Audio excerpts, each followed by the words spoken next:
जय हिंद दोस्तों। आज हम बात करने वाले हैं दो चरों वाले रैखिक समीकरण युग में वज्र गुणन विधि के बारे में, क्योंकि ये एक ऐसी विधि है जो पहली बार देखने के बाद इतनी डरावनी लगती है, इतनी भयंकर लगती है कि समझ में नहीं आता कि इसे हल करें या फिर देखें। तो आइए चलिए इसको देखते हैं और फिर उसके बाद हल करना भी सीख ही लेंगे। तो वज्र गुणन विधि को हल करने के लिए एक सूत्र दिया जाता है, लंबा सा सूत्र है। इस सूत्र को देखने के बाद जब यहाँ पे कई चीज़ें जो सीक्वेंस में रखी गई हैं, इसको देखने के बाद हम पढ़ते नहीं हैं, बस देख कर ही डर जाते हैं कि ये होगा कैसे। जब पहली बार मुझे मिला था मुझे भी यही डर लगा था। हालांकि हम उसके पीछे परेशान रहते हैं, पर नज़र भर के इसको कभी एक बार को देख लेना, इतनी आसान है ये फॉर्मूला, इतना आसान है कि इसकी हद नहीं है। चलो आगे देखते हैं, समझते हैं। वज्र गुणन विधि कहाँ पे लगती है? दो समीकरण है, दो चरों वाले रैखिक समीकरण युग्म है, मतलब कि दो चरों वाले रैखिक समीकरण का एक जोड़ा है। अगर वो इस फॉर्म में है तो उसको हल करने के लिए ये सीक्वेंस दिया जाता है। कैसे देखते हैं। तो x, पहले बात तो x अपॉन, देखिए x के बटे में क्या चीज़ें रहेंगी वो देखें। x के बटे में x वाला हिस्सा छोड़ दीजिए, बाकी दोनों का y नहीं रहेगा, गिनतियाँ गुणा करेंगे। b1 c2 minus b2 c1, पहले ऊपर से नीचे, नीचे से ऊपर, ध्यान दीजिएगा, ऊपर से नीचे, नीचे से ऊपर। x के साथ में जो गिनती है a1 a2 उसको छोड़ करके b1 c2 minus b2 c1 हो गया। क्लियर है बातें? आगे चलते हैं। y के बटे में आएंगे। y के बटे में ये b वाला हिस्सा छोड़ दीजिए, यानी b नहीं रहेगा। उसके बाद इनका गुणा, तिरछा वाला गुणा, तिरछा गुणा, वज्र गुणन का मतलब तिरछा गुणा, यहीं से इसका नाम वज्र गुणन पड़ा है, तिरछा गुणा। लेकिन हाँ, यहाँ पे थोड़ा सा ध्यान देना होगा कि जब पहला हमने ऊपर से नीचे लिया था, तो जब y के बटे में लिखना होगा तो ये वाला हिस्सा हमने छोड़ा, इधर इधर गुणा किया, इधर इधर गुणा किया। लेकिन लिखेंगे कौन पहले? नीचे से ऊपर वाला गुणा जो a2 c1 है उसको पहले लिखेंगे, a1 c2 को बाद में लिखेंगे।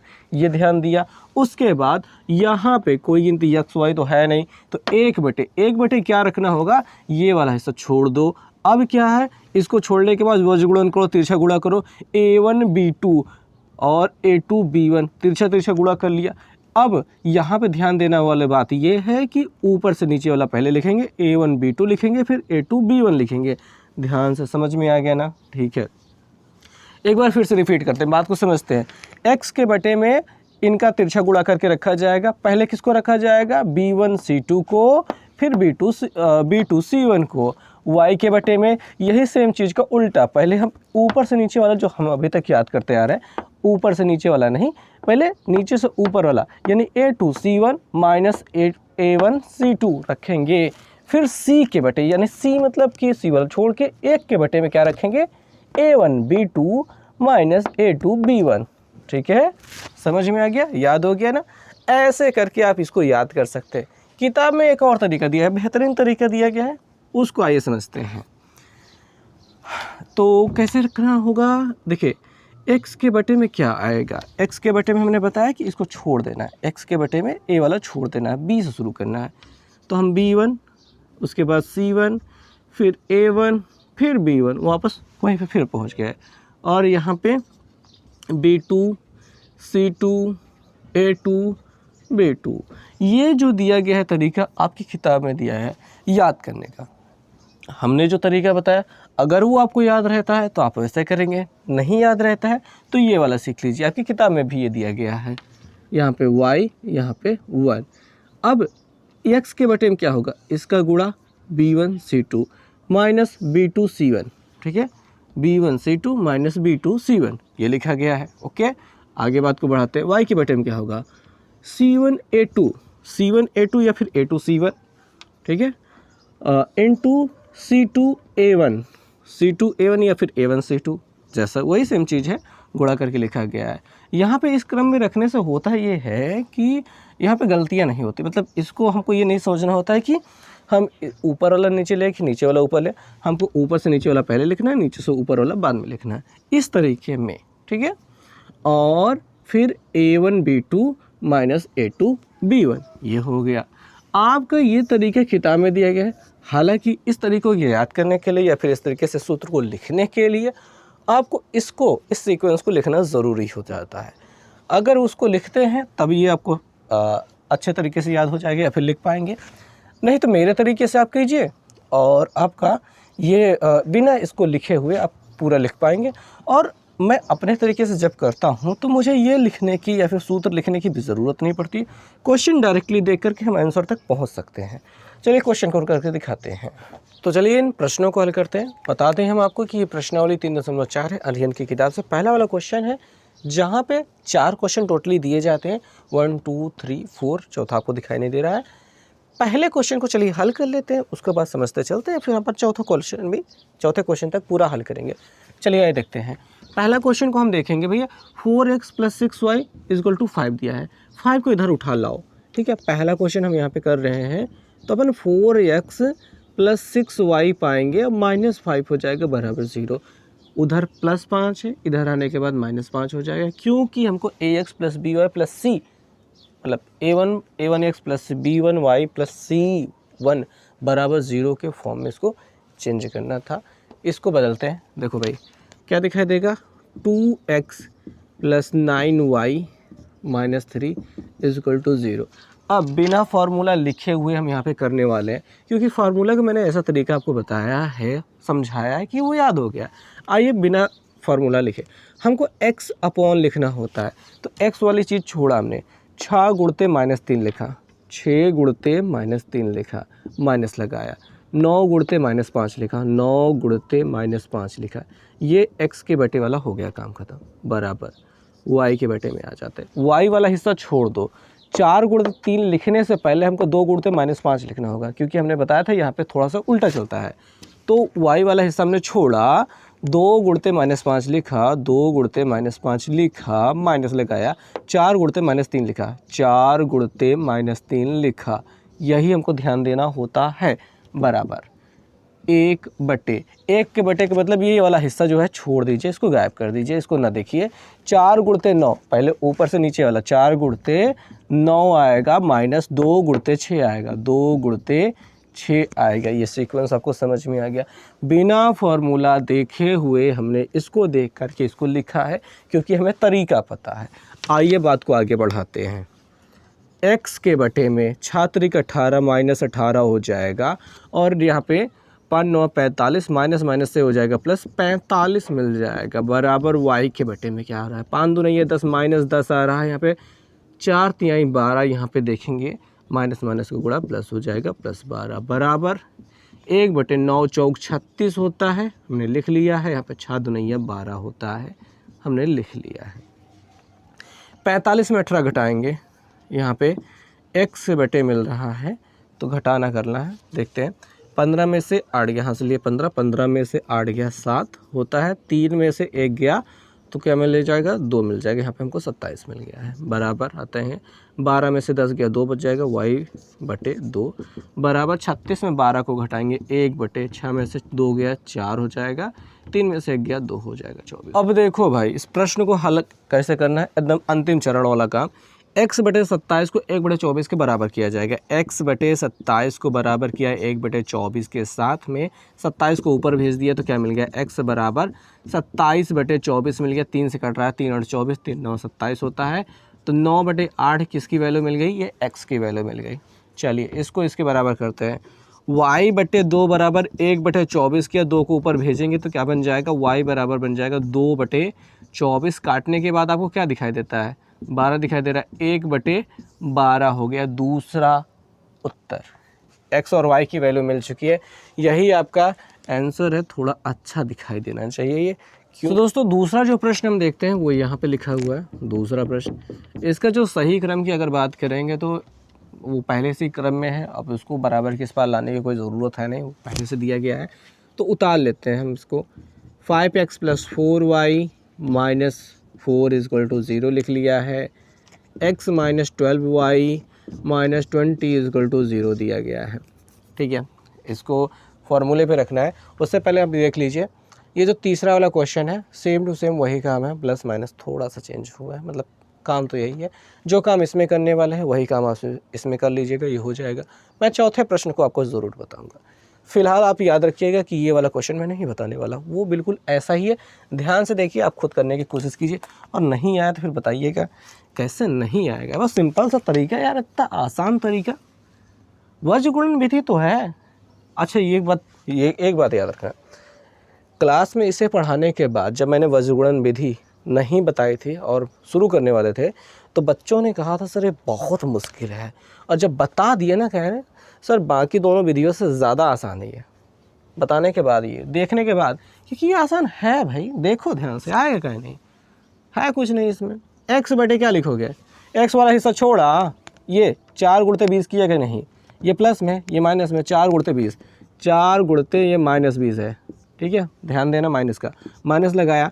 अब ये 12 गुणते 4, -12 गुणते -4 कर लिया बराबर y के बटे में आ जाओ। y के बटे में y वाला हिस्सा छोड़ना है, नीचे से ऊपर पहले गुणा कराना है, देखो नीचे से ऊपर पहले गुणा कराना है, फिर ऊपर से नीचे वाला। तो 1 गुणते -4, यहाँ पे x गुणते 4 लिख लेते हैं कई लोग, 1 गुणते -4, 1 गुणते -4 और -5 गुणते -20, 5 गुणते -20, ओके बराबर 1 बटे के लिए ये वाला हिस्सा छोड़ते हैं, इसका गुणा करा के पहले लिखते हैं 5 गुणते -12, 5 गुणते -12 माइनस लगाया, 1 गुणते 4, 1 गुणते 4, ये हो गया। चलो आगे ख़त्म करो इसको, 20 चौके कितना होता है, 4 दूनी 8, 80 -80, ठीक है, और ये माइनस लगाया, माइनस माइनस प्लस, 12 चौके 48, 12 चौके 48 बराबर y के बटे में क्या होगा, 4 करने में 4, ये -4 है, और इसका गुणा 20 पंजे 100, ये माइनस माइनस प्लस 100 हो जाएगा बराबर 1 बटे 12 पंजे 60 -60, और ये 4 करने में 4 -4 हो गया, ठीक है। यहाँ पे आओ, x बटे ये दोनों गिनतियाँ माइनस में जुड़ जाएंगी, 8 और 0 मिल करके 8, 8 4 12, 128 बराबर यहाँ पे कितना मिलेगा, 100 में से 4 घट जाएगा, 96 बचेगा, ये y के बटे में है बराबर 1 बटे ये कितना हो जाएगा, -64 हो जाएगा, दोनों लोग माइनस में जुड़ जाएंगे। इसके बराबर इसको किया जाएगा, x बटे -128 बराबर 1 बटे -64, माइनस से माइनस कट जाएगा, 64 का दुगुना हो रहा है, ये 64 का दुगुना, 128 ऊपर जाने के बाद x बराबर 128 बटे जब 64 करोगे तो 64 का दुगुना ही है, ये देखते ही लग रहा है, 64 दुनी 128, यानी कि हमको x बराबर क्या मिल रहा है, 2 उत्तर मिल गया है। इसके बराबर करो, इसके बराबर करो, y बटे 96 बराबर 1 बटे -64, क्या करोगे भैया, y बराबर हो जाएगा 96 बटे 64, 96 बटे 64, काटो इसको, काट के छोटा करो, 4 से कट रहा है, 4 का नाम 4, 4 छंग 24, 4 दूनी 8, 4 चौके 16, फिर 4 से कट रहा है, 4 चौके 16, 4 छंग 24, फिर 2 से कट रहा है, ये 2 तिहाई 6, और माइनस बच रहा है ना, -3 बटे 2, यही उत्तर आ रहा है ना, ओके। ये देखो भाई 3/2 हो गया। अब चौथे प्रश्न के बारे में बात कर लेते हैं, ये वाला हिस्सा, इस क्वेश्चन को कैसे करना है। तो पहले तो इसको लायक बना लेते हैं, 2 तरीके होते हैं, 5 को इधर ला लो और a का मान a1 का मान 1/7 लेके करके सकते हो। एक दूसरा तरीका होता है, यहाँ पे एलसीएम लेकर के थोड़ा सा कुछ कर लेते हैं, थोड़ा सा और आसान कर लेते हैं, लेकिन मेरे ख्याल से कुछ नहीं, मेरा कोई ख्याल यहाँ पे काम ही नहीं करेगा। x/7 दिखाई दे रहा है प्लस y/3 दिखाई दे रहा है, बराबर हमको 5 दिखाई दे रहा है। हम सिंपल काम क्या करेंगे, इनका एलसीएम लेंगे, 7 त्रिक 21, 21 हो गया, 3 से इधर गुणा किया 3x हो गया, 7 से इधर गुणा किया 7y हो गया, बराबर 5 हो रहा है। 21 को गुणा इधर कराते हैं तो 3x प्लस 7y बराबर कितना हो गया, 5 एकड़ नाम 5, 5 दूनी इधर से 105 हो गया। ये हो गया समीकरण। इस समीकरण को थोड़ा सा और आसान कर लेते हैं, जो अपने लायक है वो बना लेते हैं, प्लस 7y माइनस 105 बराबर 0 कर लेते हैं। ये हो गया समीकरण, ठीक है। ये उस लायक हो गया जिसका प्रयोग हमें करना है। ध्यान से देखना कैसे कैसे किया। अच्छा, ज़्यादा ध्यान देने की ज़रूरत नहीं, हम दूसरा वाला समीकरण भी बदलते हैं, आपकी बार ध्यान से देख लेना। x/2 माइनस y/9 दिखाई दे रहा है, बराबर 6 दिखाई रहा है। 9 और 2 का लघुत्तम कितना होता है, 18 होता है। बहुत बढ़िया, 2 9 18, 9 से ऊपर गुणा किया 9x हो गया, और 9 दूनी 18, 2 से ऊपर गुणा किया 2y हो गया, बराबर कितना दिखाई दे रहा है, यहाँ पे 6 था, ये मैं लड्डू क्यों बना रहा हूँ, 6 था तो यहाँ पे 6 है, इसका इधर गुणा हो जाएगा तो 9x माइनस 2y, 8 6 48, 48 हासिल लगे 4, 6 का नाम 6 4 10। बस अब इसको इधर उठा लाओ, 9x माइनस 2y माइनस 108 बराबर 0। ये दूसरा समीकरण बन गया। समझ में आ गई बात? ठीक है, ओके, क्लियर रही बातें। इन समीकरणों को हम चाहते हैं कि हम ऊपर लिख लें, आपको इसको उतार लेना है। ठीक है, आपको इसको उतार लेना। हम इन समीकरणों को ऊपर लिख रहे हैं, इसको मिटा करके फिर हल करते हैं। हम आगे बढ़ाते हैं इन बातों को। पहले समीकरण से ये बना लिया, दूसरे समीकरण से ये बना लिया, हल करते हैं। x के बटे में लिखते हैं। x के बटे में क्या आएगा? ये वाला हिस्सा छोड़ो, 7 गुणते 108, 7 गुणते माइनस 108 माइनस 2 गुणते 105 माइनस 2 गुणते माइनस 105, ये हमने लिख लिया बराबर। y के बटे में आ जाओ, y वाला हिस्सा छोड़ो, नीचे से ऊपर पहले गुणा। देखो भैया, नीचे से ऊपर पहले गुणा। 9 गुणते 105, 9 गुणते माइनस 105, 9 गुणते माइनस 105 और माइनस 3 गुणते माइनस 108, 3 गुणते माइनस 108, ये हमने कर लिया बराबर 1 बटे ये वाला हिस्सा छोड़ा, ऊपर से नीचे पहले गुणा। 3 गुणते माइनस 2, 3 गुणते माइनस 2 माइनस 9 गुणते 7, 9 गुणते 7 कर लिया। ठीक है, हो गई बातें। गुणा कराते हैं, सबसे मुश्किल काम तो यही है। 7 8 56 का 6 से लगे 5, 7 0 में 0, 5 आ जाएगा, 7 1 9 7, 756 माइनस 2 से गुणा कराते हैं।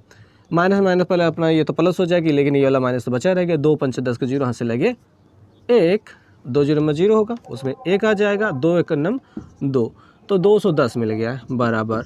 y के बटे में 9 से गुणा कराते हैं। 9 5 45 के 5 यहाँ से लगे 4, फिर से वही 4 आ जाएगा, 9 1 9 हो जाएगा, ये हो गया इतना। माइनस माइनस का गुणा हो जाएगा प्लस। 108 का 3 से गुणा कराते हैं, क्या कितना मिल रहा है? 3 8 24, 24 का 4 हासिल लगे 2, 3 0 में 0 आया, फिर 2 बढ़ गया, मतलब हासिल जुड़ गया, 3 1 3, और ये माइनस माइनस प्लस हो गया था बराबर 1 बटे 3 दूनी है 6 माइनस 6 और 9 7 63, यहाँ पे 63, 9 7 63, ये हो गया। अब इनका जोड़ x के बटे में कितना आएगा, मतलब इतना ज़्यादा लाउड नहीं होना चाहिए। 6 और 0 का 6 हो जाएगा, 1 और 5 का 6 हो जाएगा, 7 2 9 हो जाएगा, दोनों लोग माइनस में हैं इसलिए जोड़ा है बराबर y बटे कितना आएगा, इनमें घटाना किया जाएगा, 1 प्लस में 1 माइनस में है। 5 में से 4 गया 1, 4 में से 2 गया 2, 9 में से 3 गया 6, माइनस में मिल गया है बराबर। यहाँ पे 1 बटे इनका जोड़ेंगे 6 3 9 और 6, ये हो गया 69। ठीक है, अब x बटे माइनस 966 बराबर 1 बटे माइनस 69। हमको यहाँ से क्या मिलेगा, x बराबर माइनस 966 बटे माइनस 69 मिल जाएगा। माइनस से माइनस कट जाएगा, 3 से कट रहा है, 3 दूनी ये 6, 3 3 9, 3 से कट रहा है, 3 3 9, 3 दूनी ये 6, 3 दूनी ये 6, क्या ये 23 से कट रहा है? तो ऊपर वाली सम संख्या है, 23 से पता नहीं कटेगा कि नहीं कटेगा, भाग तो करना ही पड़ेगा, भाग करके देख लेते हैं 23 से कटेगा कि नहीं। 23 से भाग करते हैं 322 में, 23 दुनैया कितना होता है, 42 होता है, 23 से करना 23, कितना बचेगा, 12 से 3 गया 9 और ख़त्म 92। कई बार जाएगा, 3 चौक 12, 4 बार जाएगा क्या, 4 3 12 यहाँ से लेगा, 4 दुनैया 8 1 9, कट रहा है, 14 बार जा रहा है, इससे काटेंगे 14 बार जा रहा है, यानी हमको क्या मिल गया, x बराबर कितना मिल गया, 14 मिल गया है। ठीक है, y का मान निकालते हैं, इसके बराबर इसको करते हैं, y बटे माइनस 621 बराबर माइनस 100 नहीं माइनस 69, माइनस 69, y बराबर क्या हो जाएगा, माइनस 621 बटे माइनस 69 हो रहा है, माइनस से माइनस तो काट ही देंगे, 3 से काटेंगे 3 दूनी 6, 3 3 9, 3 से काटेंगे 3 दूनी 6, 0 रहेगा, 3 से 23 हो जाएगा। 23 से ये कटेगा कि नहीं कटेगा, आई थिंक ये कटना ही चाहिए, कई बार जाएगा, 3 9 27, 9 बार जा सकता है समथिंग, 9 से अगर गुणा करेंगे 9 3 27 के साथ हाथ से लगे 2, 9 दूनी 18 2 20, यानी कि 9 बार जा रहा है। तो 23 से इसको काट देंगे, कितना बार जाएगा, 9, यानी कि y बराबर क्या मिल जाएगा हमको, 9 मिल जाएगा। y बराबर क्या मिल जाएगा हमें, 9 मिल जाएगा। ये हो गया हमारा आंसर। तो इस प्रकार से ये पूरा प्रश्न समाप्त होता है। आपको पहला प्रश्न पूरी तरीके से समझ में आया होगा। कैसा लगा कमेंट करके बताइएगा। क्या आपको ये वीडियो देखने के बाद ऐसा लगा कि वज्र गुणन विधि आसान है? अगर लगा तो एक लाइक कर दीजिएगा। मिलेंगे नेक्स्ट वीडियो में, तब तक के लिए बहुत बहुत धन्यवाद।